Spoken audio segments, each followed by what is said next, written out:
اور اس وقت آپ بتائیں کہ فردوس عاشق اوان پریس کانفرنس کر رہی ہیں۔ اسی ہدایت کی روشنی میں اس ضلع کے عوام کی مشکلات مسائل کے تدارک کے لیے جو لائحہ عمل طے کیا گیا ہے وہ ہم میڈیا کے ساتھ بعد میں شیئر کریں گے، کیونکہ آج کی اس پریس کانفرنس کو مقصد تھا آپ کے ساتھ اینول ڈیولپمنٹ پلان شیئر کرنا،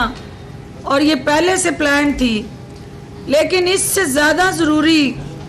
کچھ ایسے حقائق ہیں جن کو ترجیحی بنیاد پہ پہلے عوام کے سامنے رکھنا ضروری ہے، اور وہ اس شہر کی ترقی خوشحالی سے زیادہ ضروری اس پاکستان کے وقار تشخص کے ساتھ جڑے ایشوز ہیں،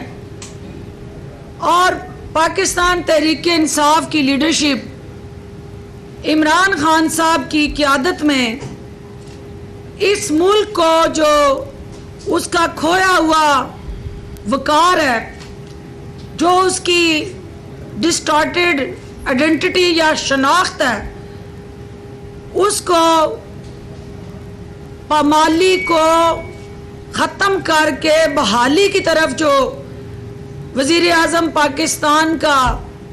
اس قوم کے ساتھ وعدہ ہے کہ وہ پاکستان کے سبز پاسپورٹ کو دنیا بھر میں عزت دلوائیں گے، ایک طرف عمران خان صاحب کی وہ سوچ ہے، اس پاکستان کے لیے تڑپ ہے، پاکستان کے 22 کروڑ عوام کا وہ مقدمہ ہے جو مختلف ممالک کی قیادت کے ساتھ وہ پاکستان کے عوام کے لیے، ان کی شناخت کے لیے، ان کے حقوق کے لیے، ان کی بنیادی ضرورتوں کے تحفظ کے لیے لڑ رہے ہیں۔ اس کے ساتھ ساتھ ایک اور خاندان ہے جس نے اس بات کا بیڑا اٹھایا ہوا ہے کہ پاکستان کو دنیا بھر میں بدنام کرنے کا کوئی موقع ہاتھ سے جانے نہیں دینا۔ ابھی پاپڑی والے ریڑھی والے کی شناخت کے حوالے سے کھل کر تردید اور جواب نہیں آیا تھا کہ شہباز شریف اینڈ سن نے کالے دھن اور منی لانڈرنگ کے حوالے سے اس خاندان کے متعلق مزید حقائق سامنے آ گئے ہیں۔ حدیبیہ پیپر مل سے شروع ہونے والی منی لانڈرنگ کی یہ واردات جو ٹی ٹی سے ہوتی ہوئی ڈفٹ تک جا پہنچی ہے، اور زلزلہ متاثرین کے لیے برطانیہ کی طرف سے دی گئی امداد جو ہے اس پہ بھی اس خاندان نے ہاتھ صاف کیے ہیں۔ پاکستانی ٹیکس پیئر کی ہڈیاں چوسنے کا اعزاز تو ان کو حاصل رہا ہی، لیکن منی لانڈرنگ اور کرپشن کا ماہر یہ خاندان جو ہے برطانیہ کو بھی چونا لگانے سے باز نہ آیا، اور پیسے کی ہرس اور ہوس جو ہے اس کو سامنے رکھتے ہوئے اس خاندان نے پاکستان کی عزت اور توقیر کو بھی دنیا بھر میں تار تار کر دیا۔ کیا دولت کے لالچ میں اندھا یہ خاندان اپنے خاندان کے مالی مفادات کے تحفظ کے لیے جس طرح سے سرکاری عہدوں کا استعمال کرتا رہا، جس طرح اپنے ان عہدوں کو منی لانڈرنگ کے لیے استعمال کرتا رہا، اور جعلی بینک اکاؤنٹس کے ذریعے جس انداز سے اپنے خاندان کو اور اپنے خاندان کی خواتین کو استعمال کرتا رہا، یہ ڈیلی میل یو کے میں جو سٹوری چھپی ہے یہ اس بدقسمت داستان کو بیان کرتی ہے. یہ وہ ڈیلی میل UK برطانیہ میں جو اس خاندان کے حوالے سے سٹوری چھپی، اس نے پورے پاکستان کے سر شرم سے جھکا دیے کہ ایک ایسا خاندان جو 3 دفعہ وزیر اعظم بنا اور جو وزیر اعلیٰ پنجاب ہوتے ہوئے خادم اعلیٰ کہلانے میں اداکاری کر کے پاکستان کے عوام کے جذبات اور احساسات سے کھیلتا رہا، اس خاندان کی کارستانیاں جو اس ڈیلی میل کی سٹوری میں سامنے آئی ہیں، وہ چکا دینے والے انکشافات اور بدقسمتی سے وہ تلخ حقائق جو پاکستان کے عوام کے معصوم ذہنوں کو یہ خاندان جس طرح گمراہ کرتا رہا اور ایک مافیا بن کے سیاست کے اندر انہوں نے کس طرح گھٹ جوڑ کیا،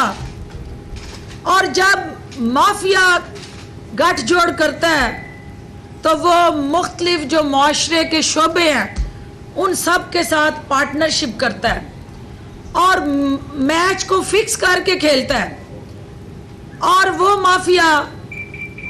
اپنی کرپشن اور کرپٹ پریکٹسز سے پہلے پیسے بناتا ہے، پھر اس غلط طریقے سے کمائے گئے پیسے کو تحفظ دینے کے لیے وہ بلیک میلنگ کر کے اداروں کو بدنام کرتا ہے. اگر ادارے اس کے ہاتھوں بدنام نہیں ہوتے تو پھر وہ ان کو کرپشن کے ذریعے داغدار کرتے ہوئے ان کو استعمال کرنے کے لیے بریف کیسوں کا سہارا لیتا ہے، اور اگر پھر بھی ان کے ضمیر نہ خرید سکے تو پھر وہ مافیا عابد باکسر جیسے یونیفارم میں ملبوس ان افسران کا سہارا لے کے مخالفین کو ٹھکانے لگانے کے لیے ماورائے عدالت قتل کرواتا ہے. تو یہ وہ داستان جو اس خاندان کی چھپی میں میڈیا سے شیئر کرنا چاہتی ہوں کہ شہباز شریف جو اپنے آپ کو خادم اعلیٰ کہتے تھے اور انگلی ہلا ہلا کے کہتے تھے کہ دمڑی اور دھیلے کی کرپشن اگر اس خاندان پہ ثابت ہو جائے تو میں سیاست چھوڑ دوں گا. شہباز شریف صاحب، یہ پاکستان کے اخبارات نے نہیں لکھا، پاکستان کے اخبارات پہ آپ انگلیاں اٹھاتے رہے کہ شاید یہ کسی کے ایما پہ لکھتے ہیں.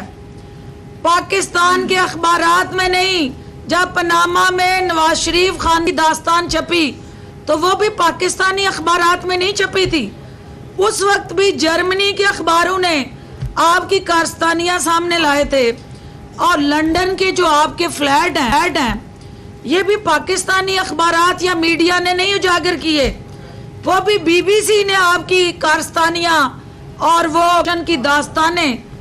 میڈیا کی زینت بنائے تھے. اسی طرح ڈیلی میل برطانیہ جو ہے اس کا اس حکومت سے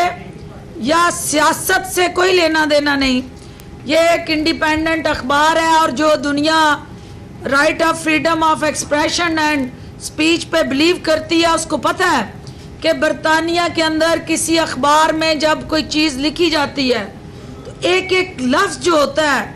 اس کو جانچ کے، سوچ کے، سمجھ کے، اینالائز کر کے، ایویلویٹ کر کے، اس کی ریپرکشن دیکھ کے، جب تک کسی چیز کے ثبوت نہ ہوں وہاں کوئی سٹوری چھپ نہیں سکتی، کیونکہ اس کے عوض عدالتوں کے اندر بھاری جرمانے ہیں. کسی پہ الزام لگانا، کسی کی پگڑی اچھالنا اور کسی کے حوالے سے جھوٹی کوئی خبر لگانا. لہٰذا ڈیلی میل کی یہ سٹوری نہ آپ کو کسی طرح بھی اس کے پیچھے آپ چھپ کے یہ کہہ سکتے ہیں کہ یہ حکومتی ایجنڈا ہے، نہ آپ مریم بی بی آپ بلکہ مریم صفدر روان آپ یہ نہیں کہہ سکیں گی اب کہ یہ حکومت کی انتقامی کارروائی ہے، کیونکہ برطانیہ کی حکومت پاکستان کے متحد نہیں ہے. یہ آپ کا وہ چہرہ ہے، یہ آپ کا وہ زنگ آلود کرپشن آلود وہ اصل چہرہ ہے جس سے نقاب ہٹایا ہے ڈیلی میل یو کے نے، جس میں وہ لکھتا ہے کہ شہباز شریف جب وزیر اعلیٰ تھے تو انہیں 50 کروڑ پاؤنڈ کی امداد دی گئی. کس کے لیے؟ جو زلزلہ متاثرین اور سیلاب متاثرین تھے پاکستان میں، ان کے لیے. شہباز شریف کے داماد علی عمران کو 10 لاکھ پاؤنڈ ایڈیشنل امداد دی گئی. اس کے علاوہ جو 50 کروڑ پاؤنڈ ہے ان کے علاوہ 10 لاکھ پاؤنڈ ایڈیشنل علی عمران جو داماد ہے شہباز شریف کا اس کو دیے گئے. 2003 میں شریف خاندان کے جو اثاثے برطانیہ میں رجسٹرڈ ہیں وہ 1.5 لاکھ پاؤنڈ ہیں. 2018 میں شریف خاندان کے یہی اثاثے 20 کروڑ پاؤنڈ تک جا پہنچے اور برطانیہ نے شہباز شریف کے اس دور میں جو امداد دی اس کی تحقیقات کا فیصلہ کیا تو پتہ یہ چلا کہ وہاں ایک برطانوی شہری ہے جس کا نام آفتاب محمود ہے، جس نے شریف خاندان کے لیے لاکھوں پاؤنڈ کی منی لانڈرنگ کی اور اس زلزلہ متاثرین کی امداد کو جو شریف خاندان نے وہ لاکھوں پاؤنڈ چرائی اس کو ٹرانسفر کیا اس آفتاب احمد نے چوری کر کے برمنگھم منتقل کیا اور پھر برمنگھم سے یہ امداد جو ہے وہ شہباز شریف کے اکاؤنٹ میں منتقل ہوئی. یہ وہ حقائق یہ سٹوری بیان کر رہی ہے جو ڈیلی میل یو کے میں چھپی ہے. اور اس کے ساتھ اب کیا ہوا کہ اس ملک کے اندر جو 2 سیاسی اداکار جماعتیں جو ہیں وہ ایک سیاسی تھیٹر لگاتی ہیں روز اور اس سیاسی تھیٹر میں آ کے کھڑے ہو کے وہ جن کو گھر والے بھی جن کی بات نہیں مانتے وہ عمران خان کی طرف اشارے کر کے حکومت کی عمران خان کی ذات ان کی کریڈیبلٹی پہ سوالیہ نشان اٹھاتے ہیں. تو وہ سیاسی اداکار جو تھیٹر پہ بیٹھ کے روز پاکستان کے عوام کے ذہنوں کو یرغمال بنا کے گمراہ کرنے میں مصروف یہ ٹولہ جو ہے اس کی داستانیں جو منی لانڈرنگ اور کرپشن کی تھی وہ کی اخباریں بے نقاب کر رہی ہیں. تو کیا ہوتا ہے کہ یہاں پاکستان میں بیٹھا ایک ایسا گینگ کہ جن کی دال روٹی جو کام تو میڈیا میں کر رہے تھے لیکن دال روٹی ان کی اس خاندان کے ساتھ جڑی ہوئی تھی کیونکہ قومی خزانے پہ ڈاکہ ڈال کے وہ مال پانی اکٹھا کر کے ان چند افراد جو میڈیا کے اندر کام کرتے تھے ان تک بھی پہنچتا تھا. تو ایسے افراد کا جب اپنے پیٹ پہ لات پڑی تو انہیں ایک them right of freedom of expression and speech یاد آ گیا اور انہوں نے بکا شروع کر دی کہ آزادی صحافت پہ حملہ، پاکستان میں سینسرشپ آ گئی. آج میں ایک دفعہ پھر میڈیا سے یہ اپیل کرتی ہوں کہ مجھے پورے پاکستان میں کوئی ایسا اخبار بتا دیں جس میں جو صحافی چاہے کہ میں نے لکھنا ہے تو اس کو کوئی روک رہا ہو کہ نہ لکھو. کوئی ایسا اینکر بتا دیں جو روز ٹاک شو میں بیٹھ کے جو کہنا چاہے اور وہ نہ کہہ رہا ہو، اور کوئی ایسا بیٹ رپورٹر سے لے کے رپورٹر تک اینالسٹ آرٹیکل لکھنے والا کوئی کہہ دے کہ جی میں یہ کہنا چاہتا تھا میری زبان بند کر دی گئی. بھئی آپ جو چاہ رہے ہیں وہ لکھ رہے ہیں، جو چاہتے ہیں وہ بول رہے ہیں کیونکہ حکومت right of freedom of expression and speech کو یقینی بنا رہی ہے. لیکن وہ چند مٹھی بھر میڈیا کے اندر بیٹھی کالی بیڑے جو اپنا نیریٹو لے کے اس لیے چل رہی ہیں کہ ان کو خود اپنے ذاتی مفاد پہ کوئی ذات پہنچ رہی ہے، اس کا میڈیا کے حقوق سے کوئی لینا دینا نہیں۔ میڈیا ورکرز کے حقوق کا تحفظ کرنا عمران خان صاحب کی اس پوری جو کمٹمنٹ ہے اس میں نمبر 1 ایجنڈا ہے کہ میڈیا ان کے دل کے قریب ہے، میڈیا کے ورکرز جو ہے ان کے بنیادی حقوق کے وہ ضامن ہیں۔ لیکن جو میڈیا کے اندر بیٹھے اداکار ہیں وہ جس قسم کا بین الاقوامی سطح پہ دنیا اب عمران خان صاحب کے امریکہ کے دورے کے ساتھ جو پوری دنیا ایک کریڈیبل پاکستانی لیڈرشپ کا فیس پروموٹ ہوتا دیکھ رہے ہیں، تو کچھ ایسے بیرونی آقاؤں کو خوش کرنے کے لیے لوگ دنیا کو یہ میسیج دینا چاہ رہے ہیں کہ پاکستان میں میڈیا آزاد نہیں ہے۔ جی بھئی اگر وہ آزادی لین دین کی ہے اور آپ کی ذات کے ساتھ جڑی ہے تو وہ تو Imran Khan across the board accountability کی بات کر رہے ہیں، وہ تو کہہ رہے ہیں کہ نو ون از ابو دی لا، پاکستان کے کسی ادارے میں کوئی شخص بھی جہاں پہ بھی بیٹھا ہے وہ مقدس گائے نہیں ہے، یکساں احتساب ہونا چاہیے۔